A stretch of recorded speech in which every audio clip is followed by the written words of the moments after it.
Expert के साथ होगी करियर की बात। जानकारी देंगे नौकरियों और एडमिशन्स की। दिखाएंगे सफर एक कामयाब शख्सियत का।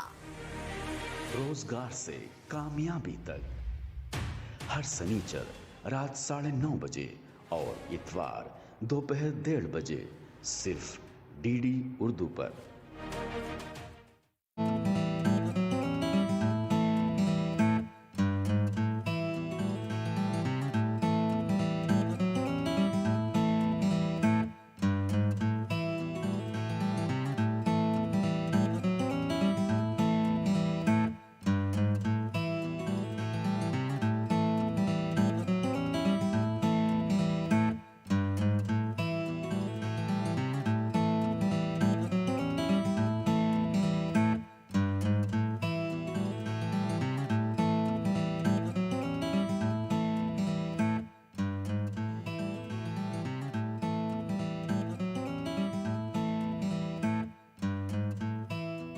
आदाब नाज़रीन, किस्तवार मालूमाती प्रोग्राम ख्वाबों का सफ़र लेकर हम एक बार फिर आपकी खिदमत में हाजिर हैं। जैसे कि आप जानते हैं कि अपने इस प्रोग्राम में हम आपको दिलचस्प और मालूमाती जानकारियाँ देने की कोशिश करते हैं।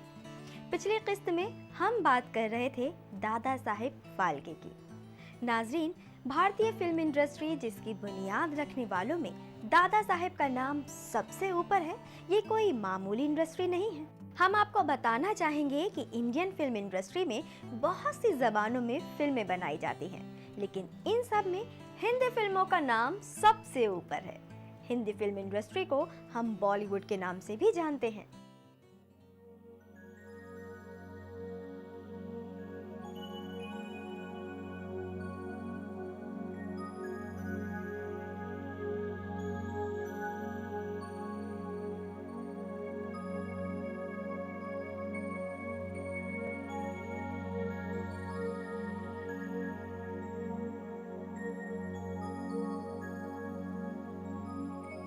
हेलो हेलो जी। जी, आप सानिया जी बात कर रही हैं? जी मैं बोल रही हूँ। मैं नसरीन बोल रही हूँ। कौन? रिहान की अम्मी। रिहान की अम्मी? हाँ बोलिए। वो दरअसल मुझे रिहान के बारे में कुछ बात करनी थी। हाँ बताइए। अब मैं फोन पे नहीं बता सकती आपको। फिर भी कुछ तो बताइए, क्या पूछना था आपको? वो बहुत जरूरी बात है, मैं आपसे मिलना चाहती हूँ। हाँ जरूर मिलेंगे हम लोग। आप बताइए कब मिलना चाहती हैं आप? क्या मैं कल आपके घर पे आ सकती हूँ? देखिए नसरीन जी, आपको तकलीफ करने की कोई जरूरत नहीं है, मैं आपके यहाँ खुद आ जाऊंगी।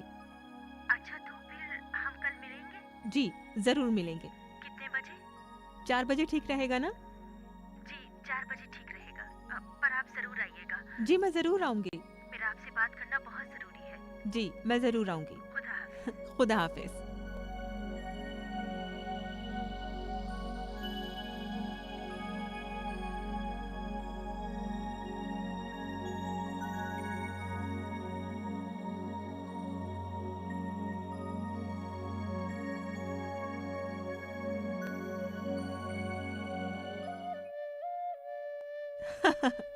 नसरीन जी, ये मसला है ही नहीं। जी सानिया जी, मैं कुछ समझी नहीं, आप क्या कहना चाहती हैं? देखिए, रिहान बाकी बच्चों से बिल्कुल अलग है। उसकी एक अपनी दुनिया है जिसे समझना आम लोगों के लिए शायद इतना आसान नहीं, और उसके ख्वाब उसको तहरीक देते हैं नई नई चीजों को समझने की। वजह रिहान हमेशा मुझसे कुछ ना कुछ पूछता रहता है, और मुझे ऐसे कई लोगों के बारे में पता है जिन्हें ख्वाबों से तहरीक मिलती है। मतलब? मिसाल के तौर पर मशहूर पॉल मैकार्टनी, जो बीटल्स के गायक थे। उन्होंने अपना मशहूर गाना यस्टरडे अपने ख्वाब के जरिए ही रचा था। और साइमन कोल्ड्रिज, वो अपनी नज़्मों में इतने डूबे हुए थे कि उन्होंने अपने ख्वाब से कुबला खान नाम एक मशहूर नज़्म को तख्लीक किया। आप बेफिक्र रहिए। लेकिन मैं कैसे बेफिक्र मैं रहूं? बस इतना चाहती हूँ कि इस ख्वाबों के सफर में उसे जाने दीजिए। क्या मैं वहम देख रहा हूँ या मैम सच में इधर बैठी हैं? रिहान, आओ आओ, मैं तुमसे मिलने के लिए ही आई हूँ। आओ बैठो, कम। और रिहान यहाँ पर आके बैठो। फरीजा, इनसे मिलो। ये है रिहान की स्कूल टीचर। हेलो। हेलो फरीजा। अम्मी, हाँ, मुझे किसी ने बताया नहीं कि मैम आई हैं। सानिया जी अभी आई हैं। मैम, मैम आप बिल्कुल परफेक्ट टाइम पे आई हैं। दरअसल मुझे आपसे कुछ पूछना था। हाँ पूछो, क्या पूछना है? मैम, मुझे दरअसल दादा साहेब फाल्के के बारे में जानना है। तो आज मैं तुम्हें बताऊंगी नहीं बल्कि दिखाऊंगी, ठीक है? ओके।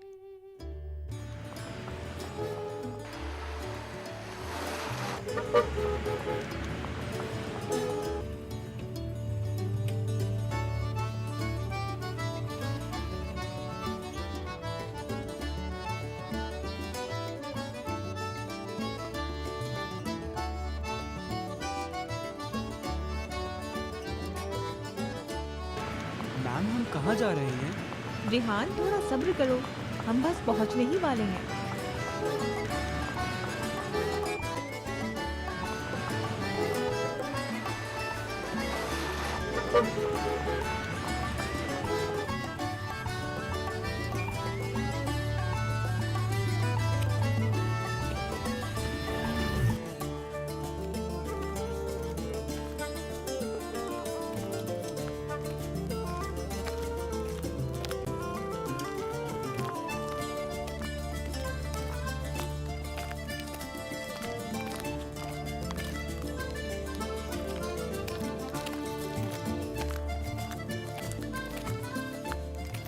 चलो रिहान, यहाँ बैठते हैं। रिहान, तुम दादा साहेब फाल्के के बारे में क्या जानते हो? मैम, मुझे सिर्फ इतना पता है कि भारत की पहली फिल्म राजा हरीश चंद्र उन्होंने ही बनाई थी 1913 में। अरे वाह, तुम्हें तो बहुत कुछ पता है। तुम्हारी मालूमात के लिए मैं ये भी बता दूं कि दादा साहेब फाल्के ने अपनी फिल्में बनाने की तहरीक राजा रवि वर्मा से ही ली थी। उन दिनों हिंदू पौराणिक कथाओं पे ही फिल्में बनाई जाती थी। जैसे राजा रवि वर्मा अपने पौराणिक कथाओं को फन में उतारते थे, ठीक वैसे ही दादा साहेब फाल्के अपनी फिल्मों में करते थे। यहाँ तक के एक्टर्स को अपनी पहचान छुपानी पड़ती थी। वो लोग अपने घर वालों से कहते थे कि वो एक हरीश चंद्र जी नाम की फैक्ट्री में काम करते थे। क्या ऐसा भी होता था मैम? चलो रिहान, हम लोग शूटिंग स्पॉट पे चलते हैं। चलिए मैम। चलो।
रिहान, हमें इस तरफ जाना है।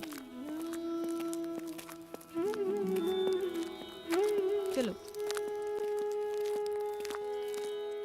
रिहान, इसे प्रोजेक्शन रूम कहते हैं और इसी प्रोजेक्टर से फिल्मों को दिखाया जाता है। थिएटर में जितने भी मूवीज देखते हो इसी प्रोजेक्टर से देखते हो।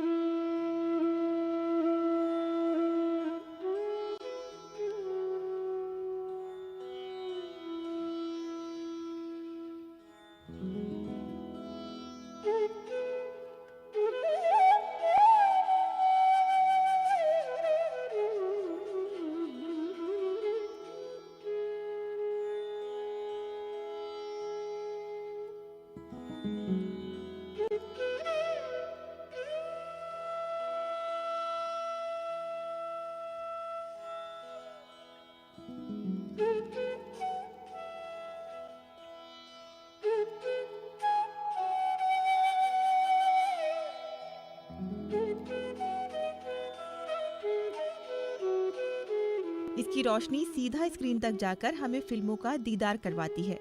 यहाँ रील लगाई जाती है जिससे मूवी चलती है।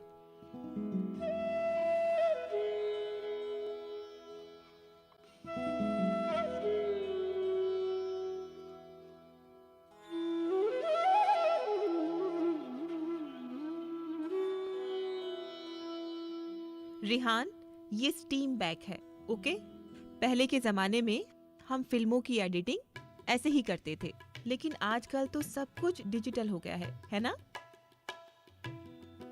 देखो ऐसे करते हैं। ये सभी चीजें ना एडिटिंग के काम आती हैं। रिहान, ये तो था फिल्म एडिटिंग सेक्शन और अभी हम लोग जाएंगे कैमरा सेक्शन में। ठीक है मैम। चलो।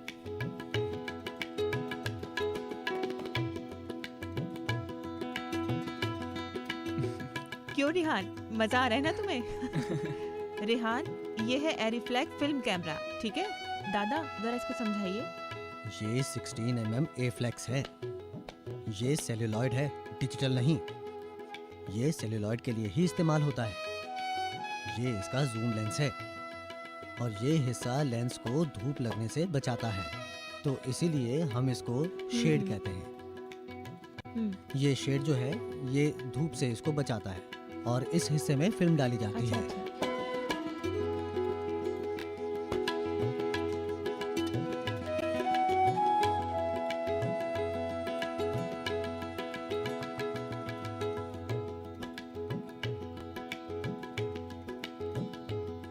देखो ये है मेकअप रूम। यहाँ एक्टर्स को मेकअप दिया जाता है ताकि वो लोग और खूबसूरत लगें। ओके, आंखें बंद रखिए।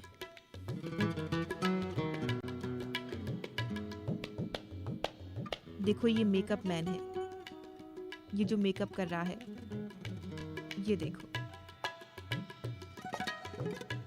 अब हम शूटिंग स्पॉट पर हैं।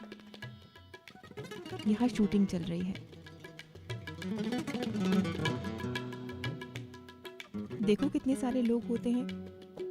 यहाँ पर एक्टर भी हैं, कैमरामैन भी हैं, लाइट मैन भी हैं और सभी देखो कितनी मेहनत कर रहे हैं।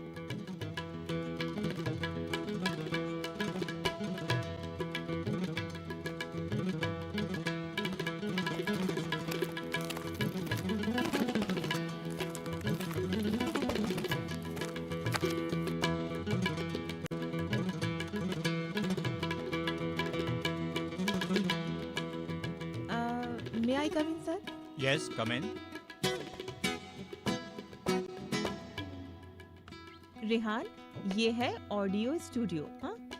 और ये साउंड इक्विपमेंट्स हैं। Hello sir. हेलो बेटा। आप लोग क्या कर रहे हैं? हम लोग यहाँ डबिंग कर रहे हैं। डबिंग? ये डबिंग क्या होता है? अच्छा, तुम यहाँ बैठो, मैं थोड़ी देर में समझाता हूँ।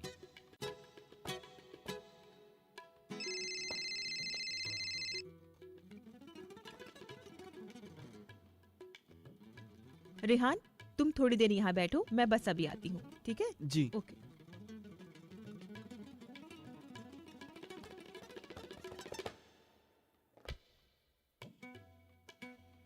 आप लाइन्स याद कर लीजिए, फिर आगे का काम करते हैं। ओके? तुम्हारे लिए तो मैं बिल्कुल बिजी नहीं हूँ। I am sorry, very very sorry, very very sorry.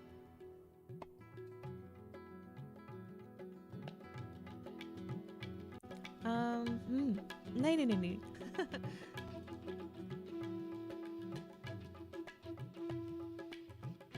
नहीं नहीं नहीं नहीं। ओ हो। हाँ मिलेंगे, जरूर मिलेंगे। कल मिलेंगे। हाँ ठीक है। Okay okay okay. अच्छा ठीक है, तुम जो भी खाओ, तुम जो भी खाओ। ओके। अच्छा ठीक है।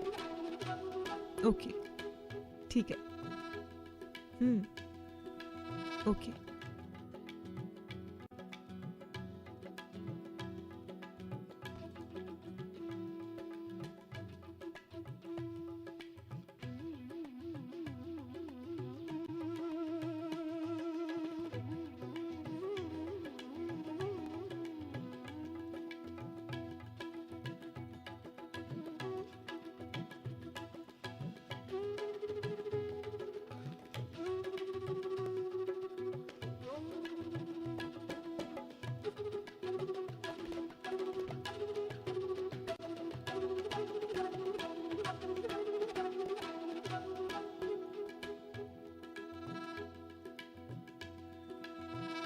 तो इस तरह वो औरत का पार्ट निभाने के लिए राजी हो गए।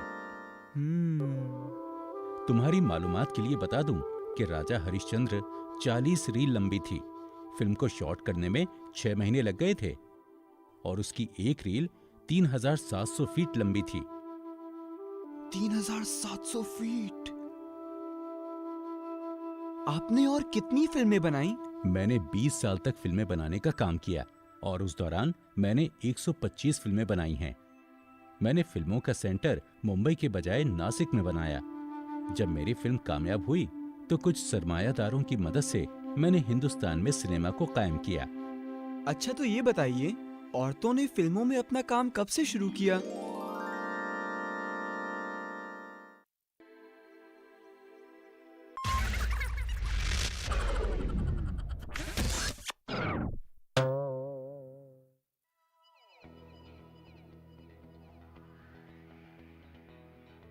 रेहान, मजा आया? हाँ मैम, बहुत मजा आया। अभी चलो, देर हो चुकी है, तुम्हें घर छोड़ दूंगी।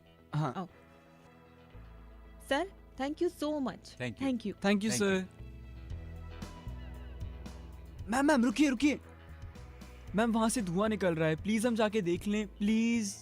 बिल्कुल नहीं रिहान, हम लोगों को वैसे ही काफी देर हो चुकी है, अभी हम लोगों को जाना चाहिए। बिल्कुल नहीं, चलो।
वो जमाना जब मैं बूढ़ा और बीमार हो गया। उस जमाने में मैं पाई पाई को मोहताज हो गया। मेरी बीवी को अपने जेवर और उसके बाद घर के बर्तन तक बेचने पड़े। तो क्या फिल्म वालों ने आपकी खबर नहीं ली? कभी कभार एक मर्तबा कुछ चंदा करके उन्होंने मुझे पैसा दिया तो मैंने एक घर बनवाया जिसमें मैंने अपनी जिंदगी के आखिरी दिन बिताए। क्या उस जमाने में आपको ख्याल आया कि आपको फिल्मों में नहीं कहीं और होना चाहिए था? कभी नहीं। फिल्में मेरा शौक थी और मैंने अपना शौक पूरा किया। मुझे खुशी है कि उसके बाद फिल्मों का डंका पूरे हिंदुस्तान में बजा। अच्छा, ये तो थी मेरी राम कहानी। अब फिल्मों की शुरुआत के बारे में भी तो सुनो। जी जी बिल्कुल। 17 अप्रैल 1886 को बॉम्बे के वोडकांस होटल में लेबर ब्रदर्स ने 6 छोटी फिल्में स्क्रीन की। ये सब खामोश फिल्में थीं। इनको देखकर कुछ लोगों को ऐसे ही फिल्म बनाने का ख्याल आया और यही ख्याल सन 1899 में हकीकत में बदला। एच.एस. भट्ट ने एक शॉर्ट फिल्म बनाई जो हिंदुस्तान में बनने वाली सबसे पहली फिल्म थी। उसके बाद जैसे कि मैंने तुम्हें बताया था कि मुझे फिल्म बनाने का ख्याल सूझा और मैंने 1913 में राजा हरिश्चंद्र बनाई। फिर तो जैसे हिंदुस्तान में फिल्मों को पंख लग गए। मतलब आपके अलावा और भी लोग फिल्म बनाने लगे? हाँ, उसी जमाने में UFI स्टूडियो में एक हिंदुस्तानी बैटोर पर ऑडियोसर काम करते थे। इन्होंने वापस भारत आकर फिल्में बनाने का फैसला किया। उनका नाम था हिमांशु राय। हिमांशु राय के साथ उनकी बीवी देविका रानी भी वापस इंडिया आ गई। हिमांशु राय ने फिल्में बनानी शुरू की जिनमें उनकी बीवी देविका रानी हीरोइन हुआ करती थी। हिमांशु राय ने अपनी फिल्म कंपनी का नाम रखा बॉम्बे टॉकीज। उस दौर में खामोश फिल्में बनती थीं। खामोश? तो फिर लोग कहानी कैसे समझते थे? एक आदमी भोपू पर कहानी बताता जाता था। फिर थोड़े दिनों बाद फिल्मों ने बोलना शुरू कर दिया, यानी टॉकीज का दौर आ गया। क्या तुम बता सकते हो कि हिंदुस्तान की पहली बोलती फिल्म कौन सी थी? नहीं। मैं बताता हूँ। उसका नाम था आला मारा। इसके 2 बरस के बाद करीमा नामी एक फिल्म बहुत मशहूर हुई। इस फिल्म की हीरोइन देविका रानी थी। लोगों ने इस फिल्म को इतना पसंद किया कि देविका रानी को फिल्म स्टार कहना शुरू कर दिया और इस तरह देविका रानी पहली फिल्म स्टार बनी। अच्छा। उसके बाद बड़े बड़े स्टूडियो बने जहां फिल्में बनाई जाती थी। मतलब फिल्में सिर्फ स्टूडियो के अंदर बनती थी, बाहर नहीं? किसी हद तक तुम्हारी बात सच है। ज्यादातर फिल्में अंदर ही शूट होती थी, लेकिन धीरे धीरे आउटडोर का सिलसिला भी शुरू हो गया। ये स्टूडियो सिर्फ शूटिंग करने की जगह नहीं थे, बल्कि ये फिल्म कंपनी थे। फिर क्या होने लगा? फिर ये सब लोग ठेके पर काम करने लगे, जिसमें आमदनी तनख्वाह से ज्यादा थी। ओके। उस दौर में बहुत उम्दा फिल्में बनी। इन फिल्मों में लोगों की परेशानियों का जिक्र होता था। ऐसी कुछ फिल्मों के नाम बताइए ना। अछूत कन्या, ओटन, एक ये रिश्ता, औरत, किशन कन्हैया, रोटी, धरती के लाल, सिकंदर, राम राज्य, भरत मिलाप और बरसात उस वक्त की बेहतरीन फिल्में थीं। तुम्हें पता है, उस जमाने के फिल्म मेकर्स ने मामूली सतह से उठाकर लोगों को स्टार बना दिया। अच्छा, वो कैसे? एक दिलचस्प किस्सा सुनो। फिल्म जीवन पन्ना में हीरो नजमुल हुसैन और हीरोइन देविका रानी थी। फिल्म में देविका रानी के शौहर हिमांशु राय बन रहे थे। उस फिल्म में एक सीन था जिसमें हीरोइन को हीरो भगाकर ले जाता है। बस फिर क्या था, खलबली मच गई। फिल्म अधूरी थी और हीरो हीरोइन फरार। अब क्या करें? खैर, हिमांशु राय भी कम नहीं थे।